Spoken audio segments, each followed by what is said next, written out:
नमस्ते investors. Welcome to growth investing. Yes, आज मैं आपको समझाने जा रहा हूं कि अभी के हालात में जहां पे इतना वॉलेटाइल मार्केट है, उस मार्केट में क्या करे। एग्जिस्टिंग पोजीशन होल्ड करे, फ्रेश बाई करे या मार्केट को शॉर्ट करे। क्या करे मार्केट में, ये बहुत बड़ा सवाल उठ चुका है। इसका पूरा एक्सप्लेनेशन मैं आपको इस वीडियो में देने की पूरी पूरी कोशिश करूंगा। So let's begin. सबसे पहले हम बात करेंगे सेंसेक्स की। जी हाँ, मार्केट को देखिए, ब्रॉडर सेंस से समझते हैं, डिटेल में समझते हैं। वीडियो थोड़ा लंबा होगा बट आपको क्लैरिटी आएगी। जो भी नए निवेशक है उसे इस वीडियो को ध्यान से देखिएगा। देखिए, सबसे पहले हम सेंसेक्स देखें तो you can see here Sensex. अब ये है वीकली टाइम फ्रेम का चार्ट, यानी लॉन्गर टाइम फ्रेम। आपको कभी भी डेली टाइम फ्रेम या फिर मिनट्स वाले टाइम फ्रेम पे बड़ी पिक्चर क्लियर नहीं होगी। अगर मार्केट में आपको लॉन्गर टाइम तक रहना है तो आपको बड़ी पिक्चर जरूर देखनी चाहिए। सो you can see this is Sensex. अब मैंने यहाँ पे सिंपली क्या एनालिसिस किया है। मार्केट में जब फर्स्ट टाइम खबर आई थी कोविड की, तो मार्केट कितना करेक्ट हुआ था, यहाँ पे आप देख सकते हो 35%। जी हाँ, सेकेंड टाइम खबर आने पे कोविड का जो माहौल हुआ था तब करेक्शन आया था 12% अराउंड। यानी फर्स्ट करेक्शन से ये करेक्शन काफी कम था। अब जो तीसरी खबर आ रही है अगेन कोविड की, सो उसके बाद यहाँ पे जो ये करेक्शन है ये भी अराउंड 10% अभी हो चुका है। अब यहाँ पे ध्यान देने जैसी चीज क्या है कि अभी जो चार्ट्स के ऊपर फॉर्मेशन है, यहाँ पे अगर आप ध्यान से देखो इसे बड़ा करके, तो व्हाट हैड हैपन कि यहाँ पे एक लाइफ टाइम हाई बना था सेंसेक्स का। उसके बाद सेंसेक्स नीचे आया, उसने एक लो बनाया। उसके बाद जो दूसरा हाई बना वो अपने लाइफ टाइम हाई से नीचे था, यानी कम था। सो जब भी अगर इस प्रकार का सिचुएशन कोई भी बड़े इंडेक्स में होता है, लॉन्गर टाइम फ्रेम में होता है, तो वहां से मार्केट में करेक्शन, कंसोलिडेशन दोनों ही आ सकता है। अगेन इसके बाद देखिए क्या हुआ कि जो प्रीवियस लो था वो ब्रेक होके एक नया लो बन गया। सो यहां से प्रूव क्या हो रहा है कि market is in correction phase. You can also say कि अगर यहाँ से एक नया हाई जो इससे भी कम बनता है और एक नया लो बना दे तो market will be go in down trend. So अभी आपको यहाँ पे क्या ध्यान रखना है कि आपको तब तक मार्केट में पोजीशन नहीं बनानी जब तक मार्केट अपना प्रीवियस हाई ब्रेक नहीं कर देता। जितने भी लोग नए हैं वो इस बात को ध्यान से सुनिएगा। जब भी प्रीवियस हाई ब्रेक होगा उसके बाद ही आप मार्केट में एंटर कीजिएगा। तब तक ये डाउन ट्रेंड है या कंसोलिडेशन है, ये करेक्शन है, ये कब स्टॉप होगा वो नहीं बता लग सकता। ये जरूर कह सकते हैं कि एक्सपेक्टेड के 52,000 के आसपास, 52,500 के आसपास ही ये करेक्शन जाके स्टॉप होगा, यानी कि लास्ट में लास्ट इतना करेक्ट होना चाहिए बिकॉज ये प्रीवियस कोविड का हाई था। सो यहां से आप ध्यान रखिएगा सेंसेक्स के अंदर। अब सिमिलरली मैं अगर निफ्टी की बात करूं, यहाँ पे हम अगर निफ्टी का एनालिसिस देखते हैं, क्योंकि देखिए भारत की इकोनॉमी सेंसेक्स और निफ्टी ही रिप्रेजेंट करते हैं। Same thing Nifty, first announcement 35% correction Covid की खबर आने पे, सेकेंड 10%, अभी 10% हो चुका है ये करेक्शन। सेम थिंग जो सेंसेक्स में हुई वही निफ्टी में है। High low, lower high lower लो, प्रीवियस लो से बड़ा लो, प्रीवियस हाई से छोटा हाई। जिस प्रकार से ये सिचुएशन बनी है, निफ्टी हो सकता है यहाँ से डाउन ट्रेंड में चले और करेक्शन दे या यहीं पे कंसोलिडेट करे। फ्रेश पोजीशन में अभी भी बोल रहा हूँ, जो प्रीवियस हाई जब तक ब्रेक नहीं होता तब तक कोई भी सेक्टर हो चाहे इंडेक्स हो वो वापस से अप ट्रेंड में नहीं आता। तो जैसे ही प्रीवियस हाई ब्रेक हो उसके बाद ही अपनी पोजीशन बनाइएगा। अभी निफ्टी 17,200 के आसपास चल रहा है। मे बी आप ये 15,800 से 15,500 जितना वर्स्ट में वर्स्ट करेक्शन देख सकते हो। ध्यान रखिएगा मार्केट पे अपनी पोजीशंस पे। फ्रेश पोजीशन बनाने के पहले हमेशा एनालिसिस करके रखिए, सेक्टर एनालिसिस। अब इस प्रकार के सेक्टर में कौन से ऐसे सेक्टर्स है जिनको फायदा मिलेगा, जहां से आपको प्रॉफिट मिलेगा, और कौन से ऐसे सेक्टर है जहां से दूर रहना चाहिए। जी हाँ, आपको देखिए आपके आसपास है ना, भारत के अंदर एडवाइस देने के लिए हर गली में या बोल सकते हैं कि हर रिश्तेदार बैठे हैं, बट जो फाइनेंशियल एनालिसिस है, फाइनेंशियल एडवाइजर है, आपको उन्हीं की सलाह लेनी चाहिए। उसी के बेस पे आप मार्केट में प्रॉफिट कमा सकते हो, और उसी के बेस में आप मार्केट में लॉन्ग टाइम तक स्टेबल रह सकते हो। So first sector I prefer Nifty bank, क्योंकि भारत की जो फाइनेंशियल कंडीशंस है वो निफ्टी बैंक रिप्रेजेंट करता है। सो निफ्टी बैंक में यहाँ पे आप देखिए, कोविड के बाद की जो कोविड की जैसे खबर आई थी, तो वहां से correction, then again follow up, सब कुछ गेन हो गया, उसके बाद फिर एक छोटा सा करेक्शन सेकेंड वेव पे, अब ये थर्ड वेव की जो खबर आ रही है उसके बाद अगेन बैंक निफ्टी में क्या हुआ है, ध्यान रखिएगा बैंक निफ्टी है अप ट्रेंड में, बट यहाँ पे क्या हो गया कि जो हाई बना था, उसके बाद जो लो बना, उसके बाद जो सेकेंड हाई बना वो प्रीवियस हाई से छोटा है, और उसके बाद ये लो भी ब्रेक हो गया, यानी कि buyers are not interested in right now market. FIIs का भी आप डाटा देखो तो वो नेट सेलर्स ही है मार्केट में, बिकॉज यूएस में बॉन्ड की यील्ड बढ़ रही है, तो इंडिया से जो लिक्विडिटी है वो धीरे धीरे निकलते हुए यूएस के बॉन्ड्स में इन्वेस्ट हो रही है। This is the second factor.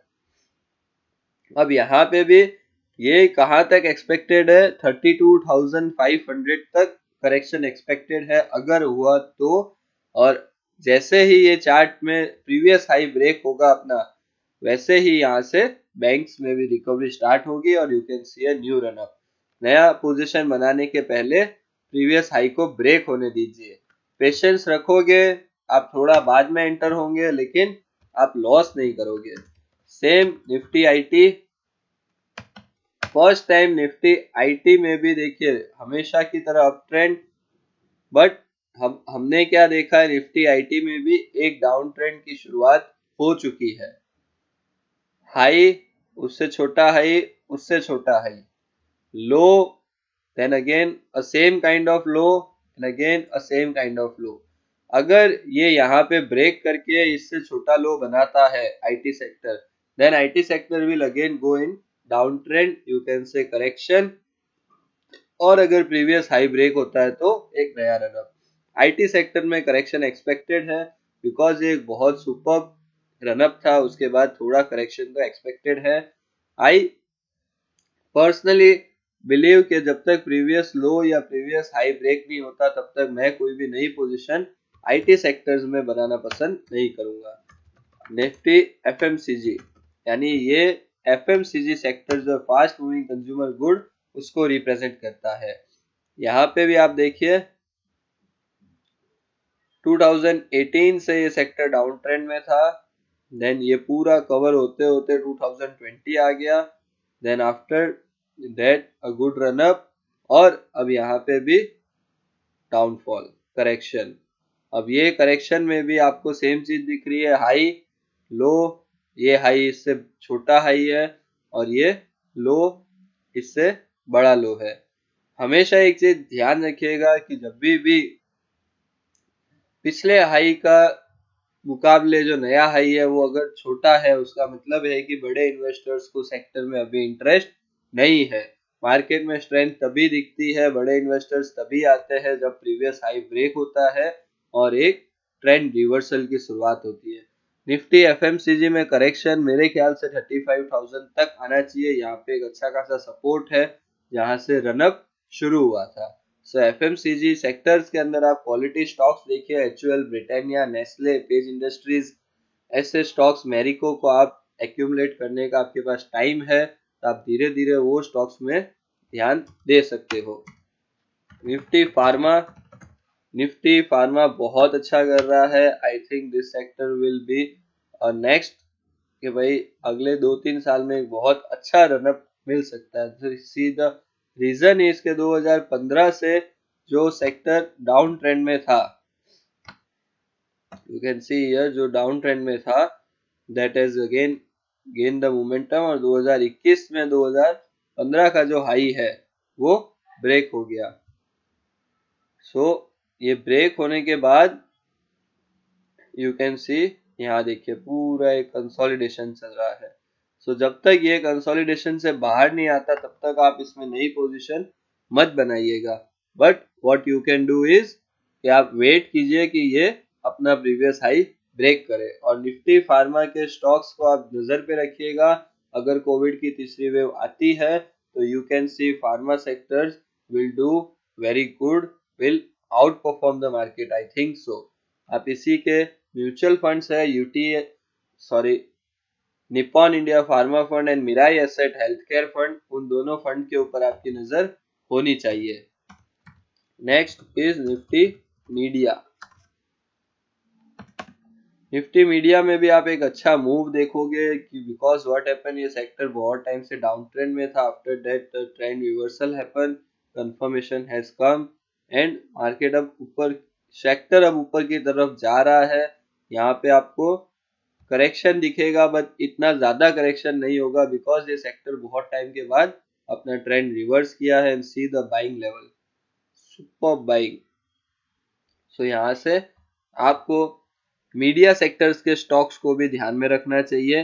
मेरे ख्याल से इसमें जो करेक्शन है वो 1900 तक होना चाहिए इफ, बाकी मुझे नहीं लग रहा कि मीडिया सेक्टर में भी कोई लंबा चौड़ा करेक्शन होगा। So you can see Nifty media a good sector. Nifty reality,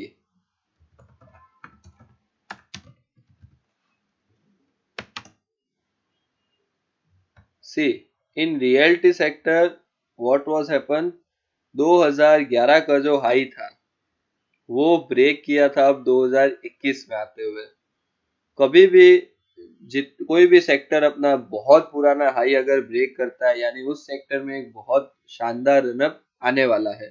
but lifetime break, high break होने से पहले रिटेल इन्वेस्टर्स को थका दिया जाता है, उनका पेशेंस टेस्ट किया जाता है ताकि रिटेल इन्वेस्टर्स जो बड़ी रैली है उसके अंदर पार्टिसिपेट ना कर पाए।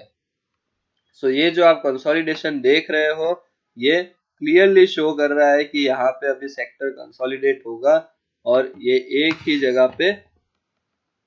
अब देखिए यहाँ पे अगर आप देखोगे ना, इंटरेस्टिंग यहाँ पे दूसरों से ज्यादा इंटरेस्टिंग क्या है कि high low, again the high was similar to this high and the low इस लो से नीचे गया था बट कवर हो गया। अब कल अगर फ्राइडे को अगर इस लो के ऊपर ही अगर रियलिटी सेक्टर क्लोज होता है then you can see again a good run up in reality sector. Reality sectors के स्टॉक्स आप उठाइए, उनके चार्ट्स देखिए, फंडामेंटल्स देखिए, स्टडी कीजिए, रियलिटी सेक्टर में पोजीशंस बनाइए, फार्मा सेक्टर में पोजीशंस बनाइए, एफएमसीजी में पोजीशंस बनाइए। Now Nifty energy, see Nifty energy में जो हमारे टारगेट्स थे वो अचीव हो गए थे। So we had close our positions based on our analysis. ये देखिए ये जो प्रीवियस हाई था इसके बाद ब्रेकआउट आया स्टॉक में, शायद ये वीकली पे आपको और अच्छे से दिख जाए। Yes, this was the lifetime high in 2019। Recently 2021 जनवरी में ब्रेकआउट हुआ था। After that our target range calculation के हिसाब से मेरा टारगेट 24,000 था निफ्टी एनर्जी पे और वो आ गया। सो काफी स्टॉक्स में हमारा टारगेट्स आ चुका है। अगेन अब देखिए टारगेट आने के बाद व्हाट हैपन, हाई हाई बना बट दूसरा जो हाई बना वो इससे छोटा हो गया। लो अभी भी सेम है। I think Nifty energy will still do good. You can also watch stocks of energy sector which are with good fundamentals, यहाँ पे मोमेंटम कंटिन्यू रहेगा। Nifty metal, metal sector, metal sector के अंदर see breakout run up, this run up will still continue. Why? Because देखिए इतना लंबे time के बाद ये ब्रेकआउट हुआ है, 3 साल के बाद ये ब्रेकआउट हुआ है। सो ये रनअप कंटिन्यू रहेगा। अभी जो खबर आई है उसके चलते आपको यहाँ पे कंसोलिडेशन देखने मिल रहा है। सेम है, जब तक प्रीवियस हाई ब्रेक नहीं होता तब तक पोजीशन मत बनाइएगा। अभी का मार्केट वॉलेटाइल है, सो वेट फॉर क्लैरिटी। जब भी कोई भी सेक्टर में प्रीवियस हाई ब्रेक होता है तब उसमें आप पोजीशन बनाइए, या वो सेक्टर अगर प्रीवियस लो ब्रेक नहीं करता, जैसे इसका जो लो है वो ब्रेक हो चुका है सो जब तक अब यहाँ पे यही सिचुएशन है कि प्रीवियस हाई ब्रेक नहीं होता, तब तक आप पोजीशन मत बनाइए। एग्जिस्टिंग पोजीशन है तो पार्शियली प्रॉफिट बुक कीजिएगा। So this was my analysis on current market situation. Thank you very much. आपको कोई भी क्वेरी है, कोई स्टॉक्स के बारे में आपको जानना है जो आप होल्ड कर रहे हो, या फिर आपको कोई मुझे सजेशन देना है, तो आप नीचे कमेंट बॉक्स में मुझे जरूर पूछिए। अब आते वीक तक मार्केट कैसा रहता है उसके ऊपर डिपेंड करता है। हम नेक्स्ट वीडियो में जरूर डिस्कस करेंगे कि मार्केट में कौन से सेक्टर्स ब्रेकआउट पे है और कौन से सेक्टर्स पे हमें नजर रखनी चाहिए। फिलहाल आप फार्मा पे और निफ्टी एफएमसीजी के स्टॉक्स, निफ्टी एनर्जी और रियलिटी, ये सेक्टर्स के ऊपर आप अपना ध्यान रखिए। और ऐसे स्टॉक्स और म्यूचुअल फंड्स में अगर ये sector specific mutual fund available हो तो उन्हें एक्यूमुलेट कीजिएगा। Thank you very much. Like, subscribe and share. Thank you.